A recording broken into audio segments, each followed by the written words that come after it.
All right, everybody. Welcome back to Keeping It Real. We are joined today by a very, very special guest, the one and only Mr. Crispin Glover. Thank you for joining us for this. Welcome. Thank you for having me. You are also our very first video podcast Good. guest. So thanks for doing that part of it. You have a new film called The Bagman that's coming out. Tell folks a little bit about your role in that. Now, you and I had our own separate interview, but as these things tend to run separately, we'll touch some of the same topics again.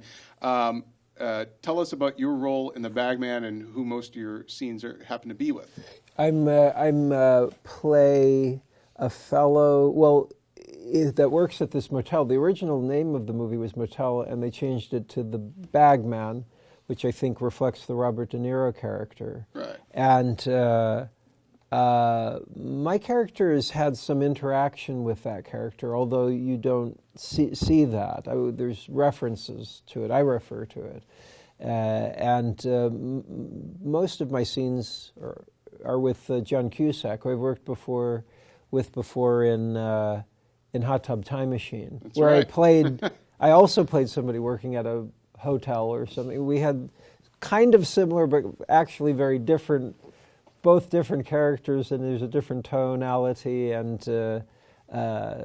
different outcomes. My character ends up having a more antagonistic quality in this film, in The Bagman. And it's a straight up sort of crime thriller in a way. A lot of interesting characters that populate this tale. I don't know if it is so straight up. I guess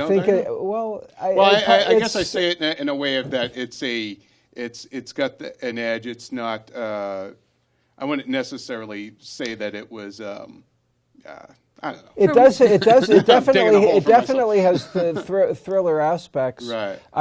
Part of what I think is interesting about it is that it's a little bit mysterious as well. Yeah.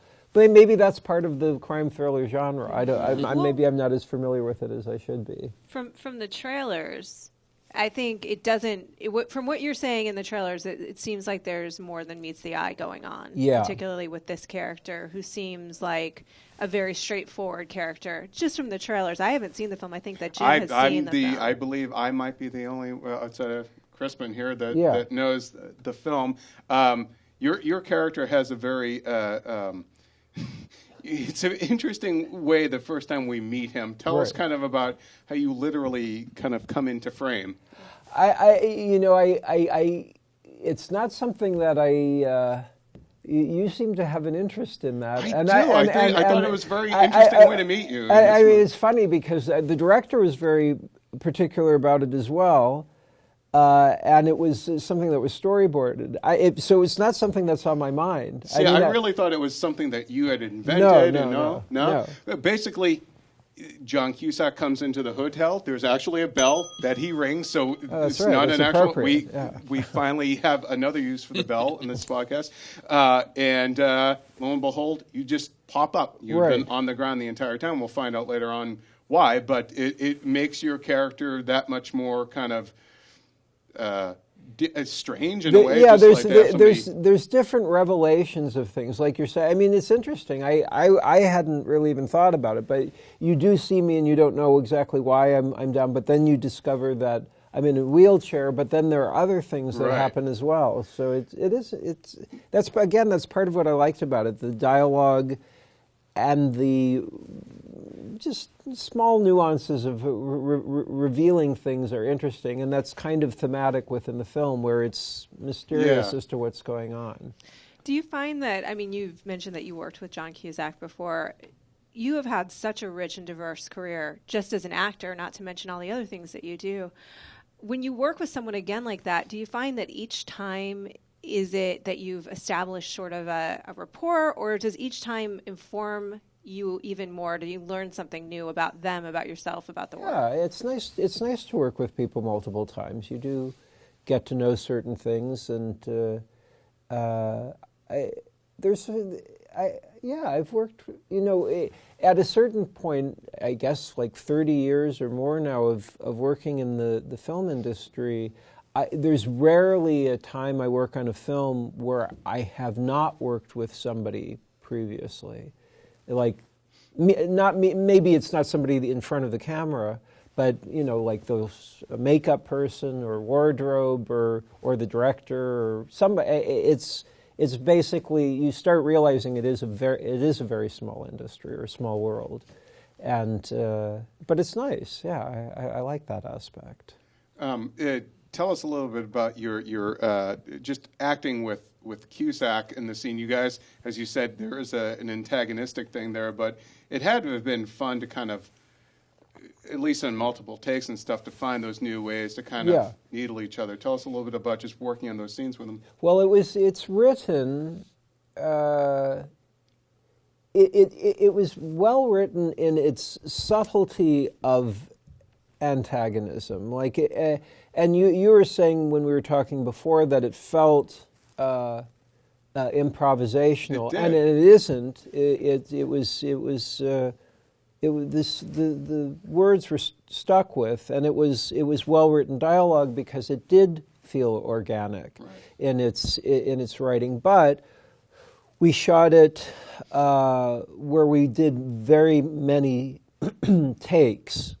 We were talking about digital versus film, which it's quite normal to shoot digitally now. There are high-quality digital elements. This was shot digitally. And then I was starting to talk about, like, I'm shooting my own next feature film right now, which I'm touring with. People can find out where I am with my shows and films on crispinglover.com. I'm touring with, two different feature films that I premiered in Sundance in 2005 and 2007. What Is It is the first film. Everything is Fine. It Is Fine, Everything is Fine is the second film. And I'm on year 9 of touring with these movies. And it's also accompanied by a live show that I tour with, which is, I have 2 live shows, Crispin, Hellion Glover's Big Slideshow Part 1 and Crispin, Hellion Glover's Big Slideshow Part 2. And each of these live shows consist of 8 different books that I've made over the years that are profusely illustrated. As you can see, as I'm going through it, virtually every page has an illustration on it. Do you do the illustrations yourself? Well, these are old books taken from the 1800s and reworked and turned into different books from what they originally were. So, like this illustration, which is probably hard for them to see, I found that in Ghent, in Europe, years in the 80s, and then late 80s, and then it was an old theatrical, but I reworked it with graphite, and it was a strange image in the first place, but then I played with it as well. But so the books, or this one called Concrete Inspection, which the original book was a book about inspecting concrete. There's you would have loved my old neighborhood. Would I? Yeah, a lot of busted concrete in my neighborhood. but the book, of course, now is a family story wherein a mother is looking for something and finds it. But the images were photographs I found in a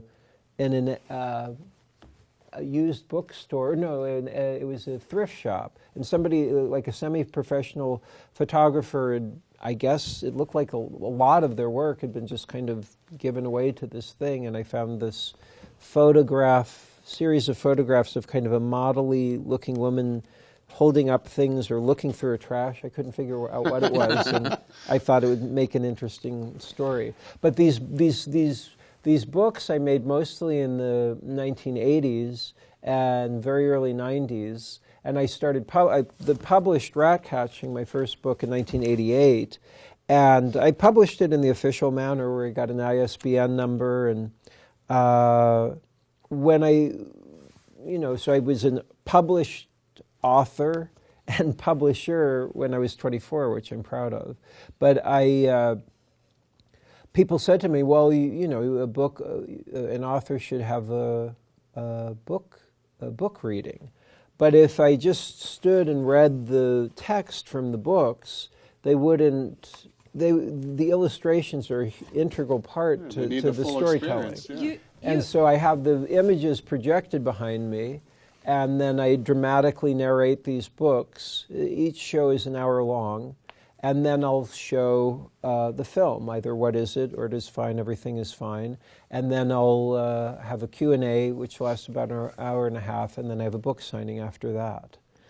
I have a nerdy question, if you guys will.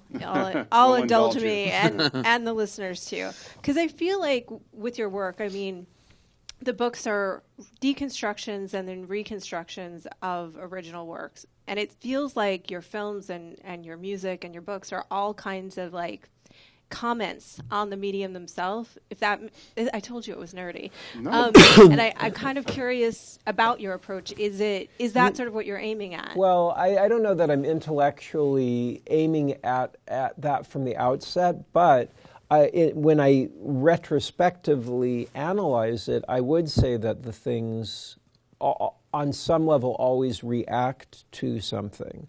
Like, the book Oak Mott on some level is a reaction to what the original text was. If somebody found the original book of Oak Mott and looked at the text that was originally in the book that I used compared to what the original book's intent was, it's a very different situation. Well, like Concrete Inspection has virtually no words in it from the original book. Rat Catching actually is the closest one that has a feeling to what the original book felt like, although the original book had no illustrations in it. But it was a book about how to catch rats, and the author had a sense of humor.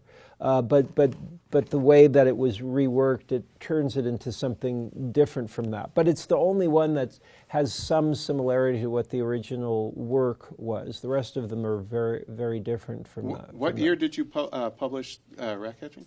I published it in 1988. I made it in 1984 and 1985. So when you were doing Willard, was that something that they were aware of? Or yeah, was that part of the appeal for you? What's funny is that they used a little bit in the title sequence some of the images from the book. When I got approached for Willard and I knew I was going to do it, I thought, well, even if the film doesn't do well, it'll increase the sales for Rat Catching, which it did. So I was happy about that. So you mentioned that you went through the publishing process for the first one. Did you abandon that? Did you abandon sort of the ISBN number? No. Or you just kept going? Oh, no, I do them all officially still with the ISBN numbers. I need to publish another book. I haven't published a book since 92.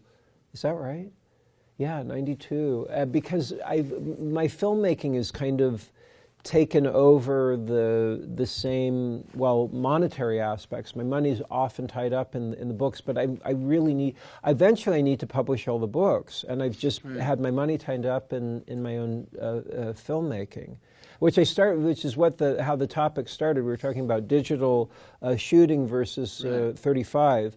I should at some point talk about what the content of both What Is It and Everything Is Fine are. Please.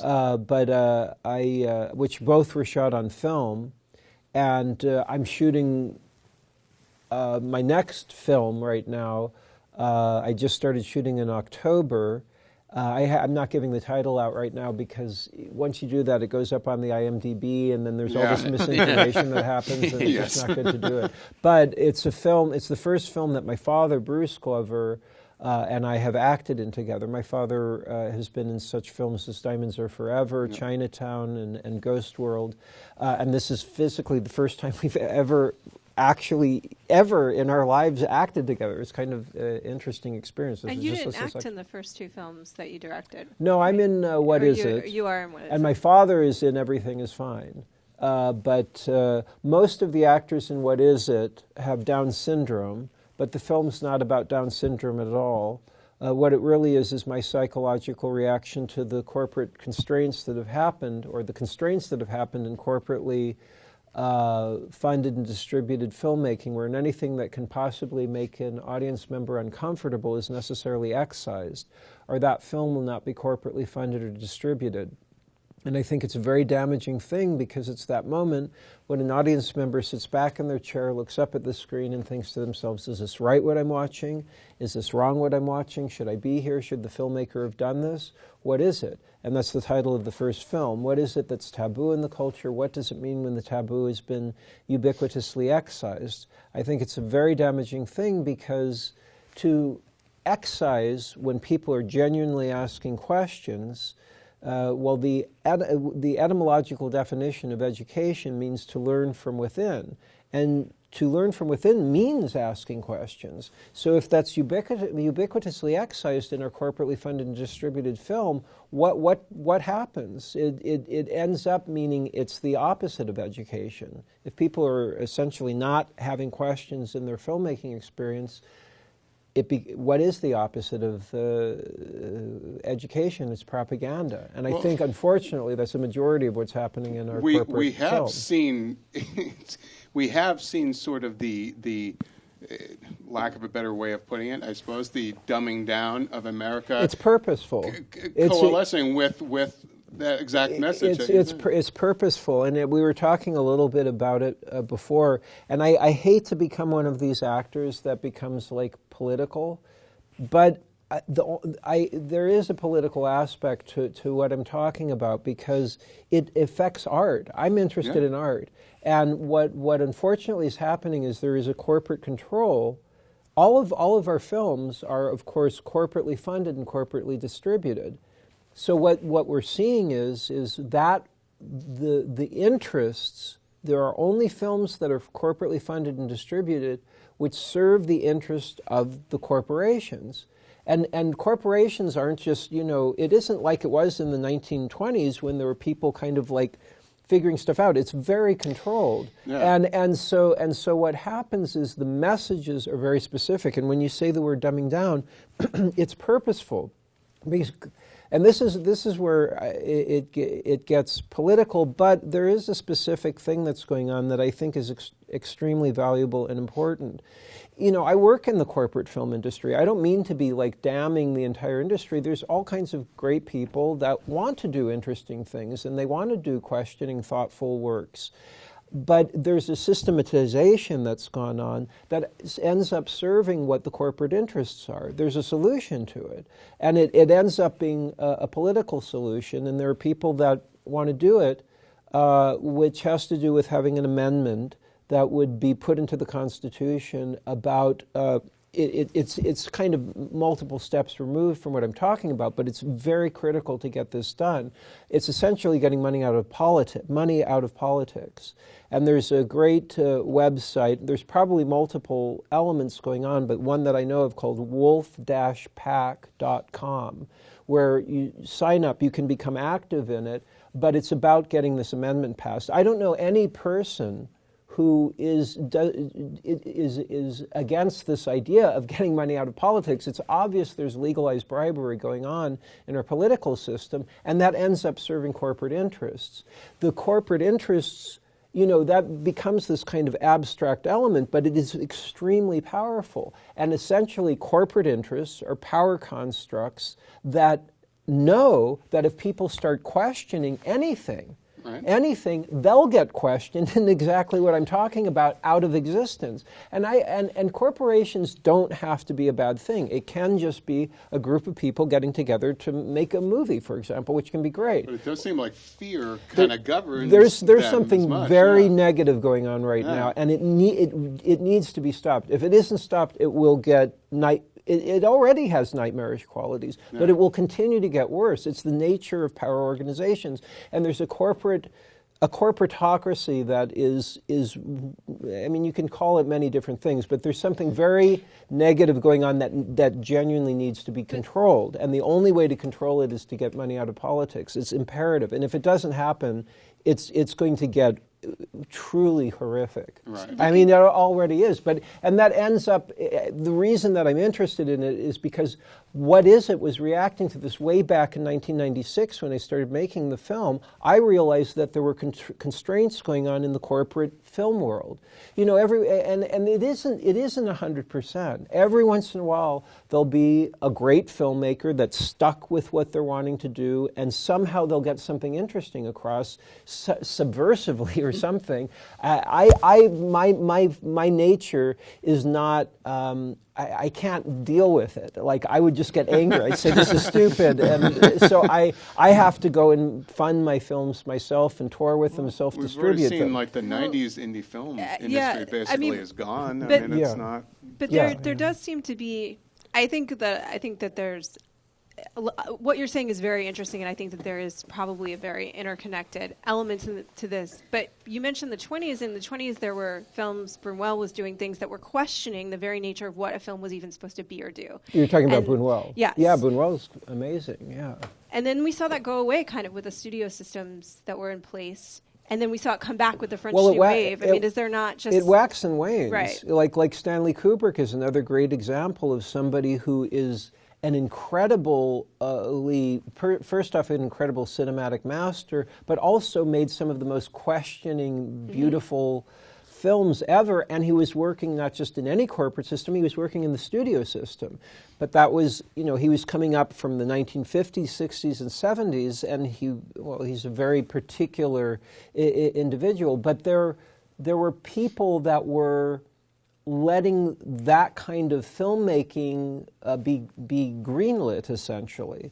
And there are different things going on right now in the corporate systems. There was when I was 16 and I learned how to drive. It was 1980, and I would go to all of the revival houses that were so popular in Los Angeles at that time. And of course, the movies I was seeing were movies from the 1960s, 1970s, or 20s and 30s, but what I was seeing were films that were questioning things. And I was very excited as a young actor to be like part of this industry that was questioning things. And then I started acting in films, and I was thinking, where are these questions?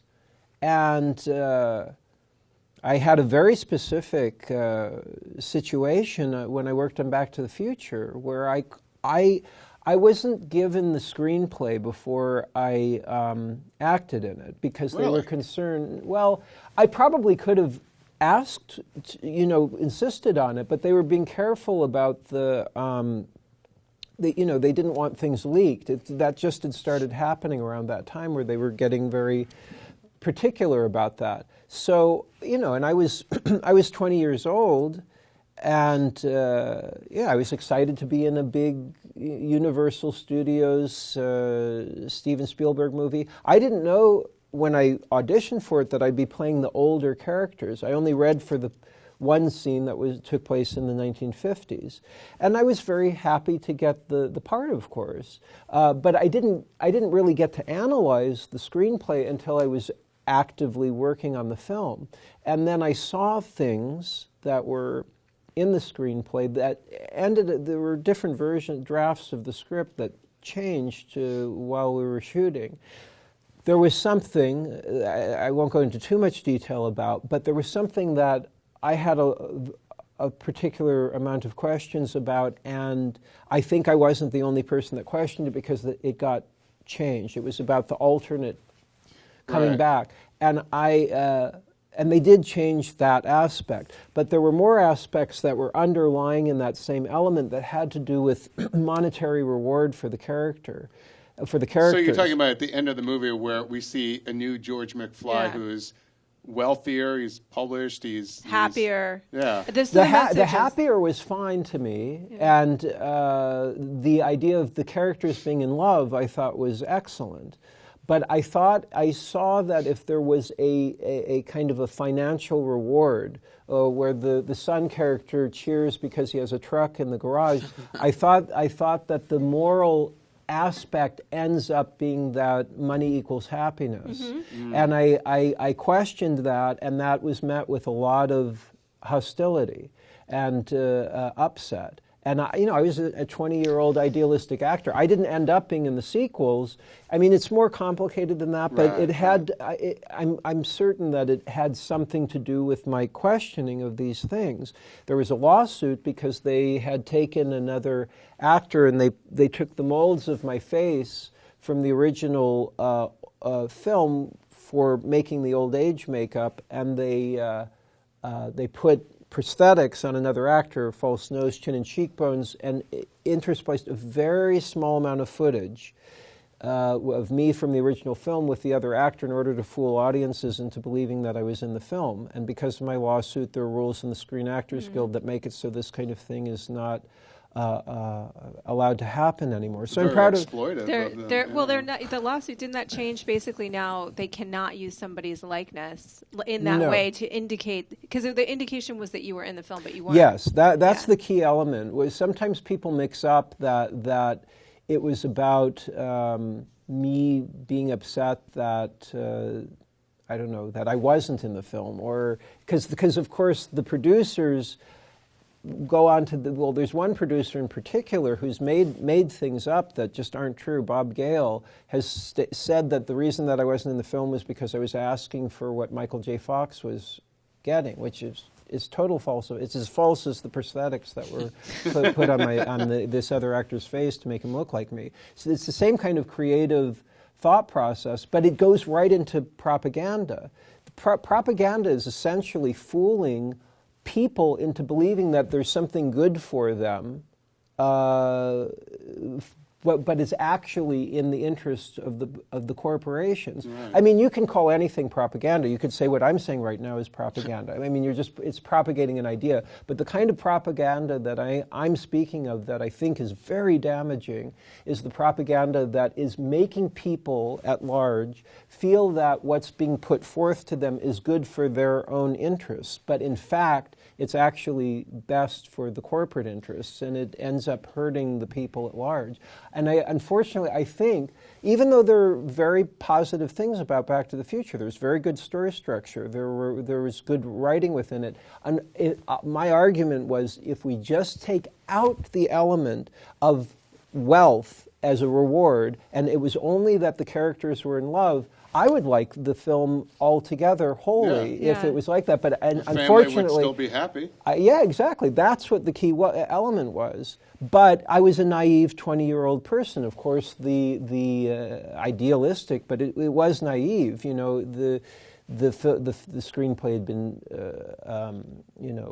approved, and they're not going to do something like that. But it was probably product placement for the truck too. Well, maybe I don't know. It's I never put two and two together though about that message. I'd seen that movie. How many times have we seen this movie? But that's what good propaganda is. See, now there will be thousands or millions of people that will hate me for saying that. I've seen it. I've said this before, and people get very angry about this kind of thing. And I don't. It's not like I hate. I'm glad I'm in the film, and I don't.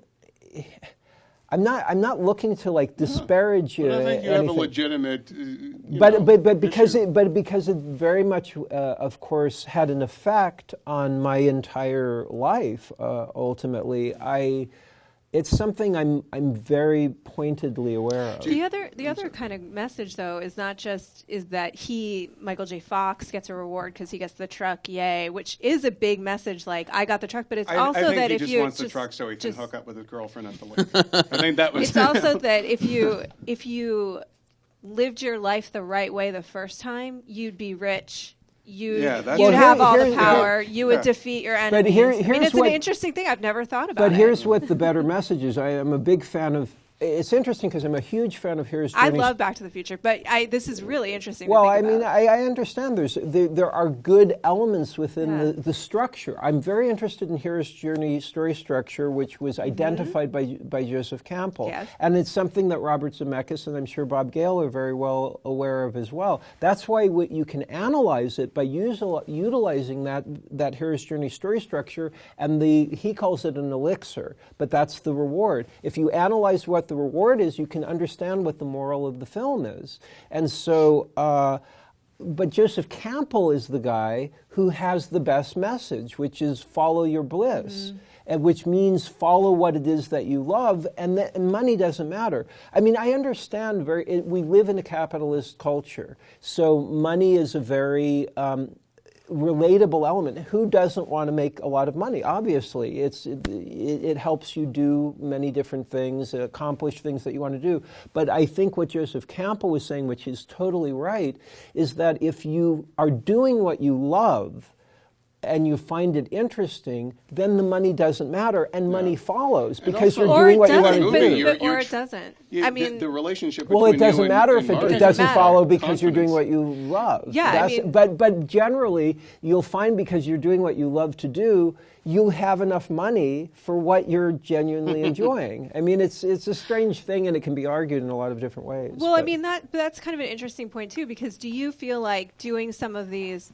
Well, your work, I mean, do you care sort of about the commercial success of these films that you're making? Or? Yes. It's like, it's a complicated thing because, again, I work in the corporate film industry. I want to continue working in the corporate film industry. And I'm not meaning to disparage the industry at large. And I've worked with so many great people that genuinely want to do exactly what I'm talking about. But there is a systematization that sometimes people work their way through, but generally it's a very specific message that comes through from the corporate interests. And I think that slowly, especially if we get money out of politics, corporate control can be more helpful to the people at large, and the people at large will have more interest and stake with what corporations are doing. In the 1700s, corporations had to get permission by the populace to exist, which that is how it should work.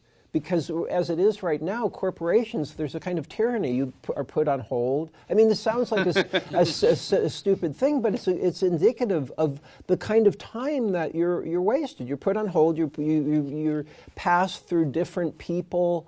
And it's always the wrong one. But it's something that you don't have control of. Whereas if the money was out of the politics and people said, no, we cannot be put on hold for more than 1 minute. And that means that you have to hire more people, and the money doesn't go to the corporate head who's making this gigantic amount of money, and these people are making sub amounts of money for having to put people on hold because there aren't enough people working at the corporation. But that would be by getting the money out of the politics, people would say, this is how, if you're going to exist, we need it to happen in a way that actually serves the populace at large. And that ends up running down into film and art, because film and art would end up being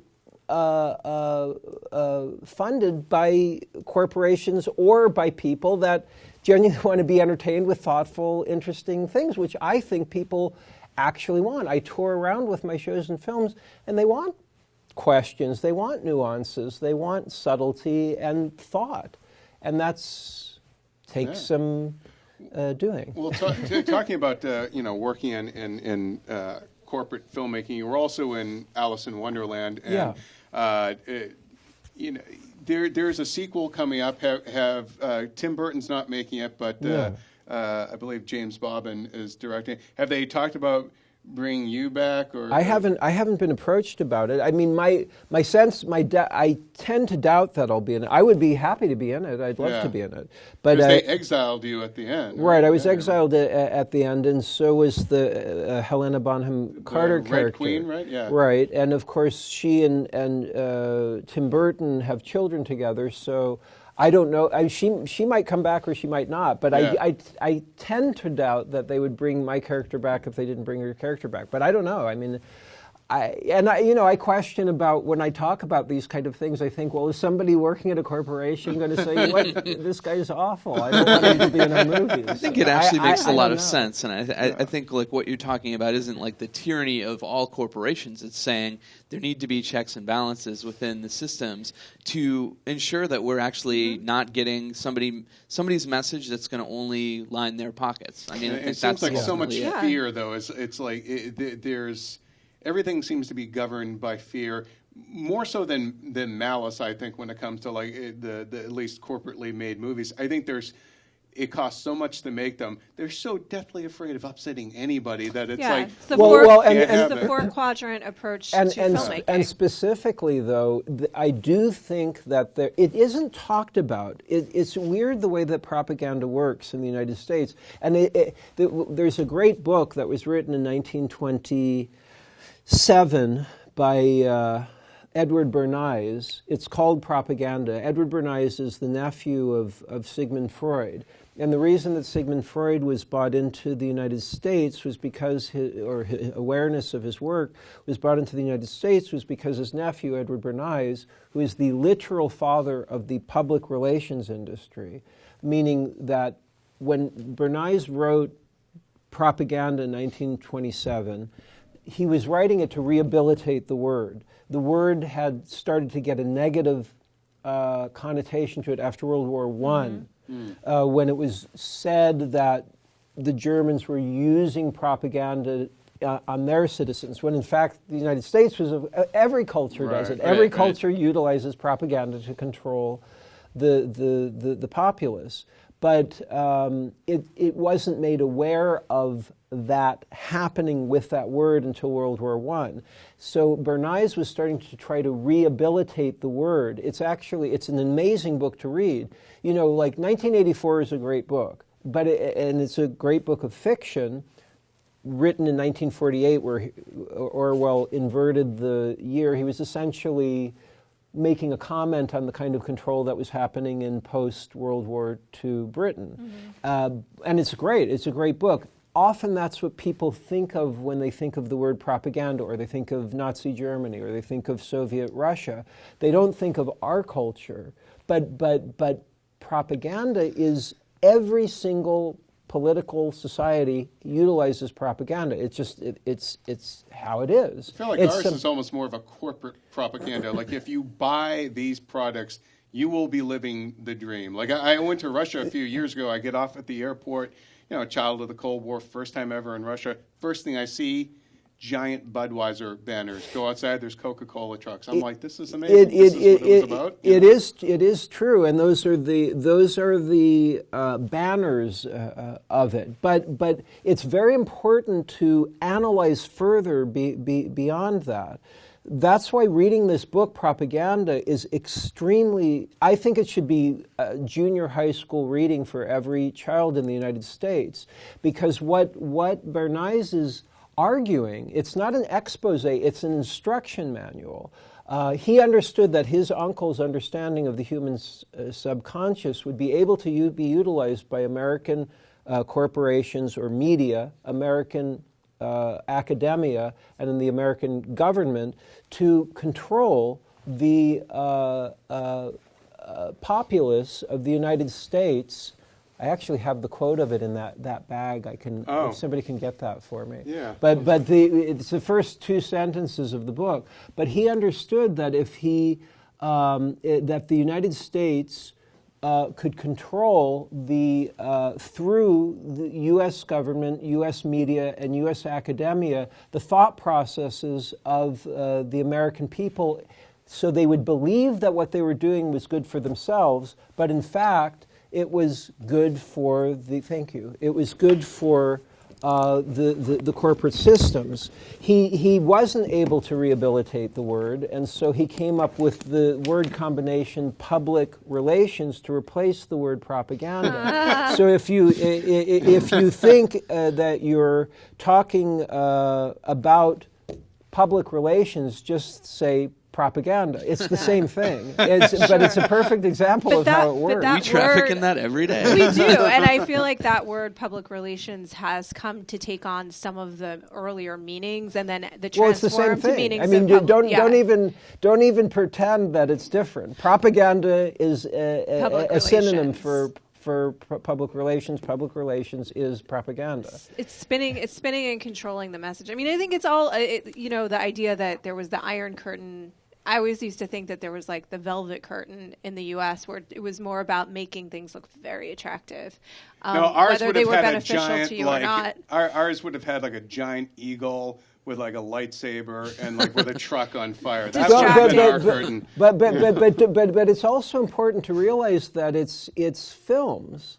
You know, we have metaphors in our films. So like I assume you guys work in genre movies. Yep. And again, I don't mean to be damning everything, No, but think about, for example, movies about aliens. Mm-hmm.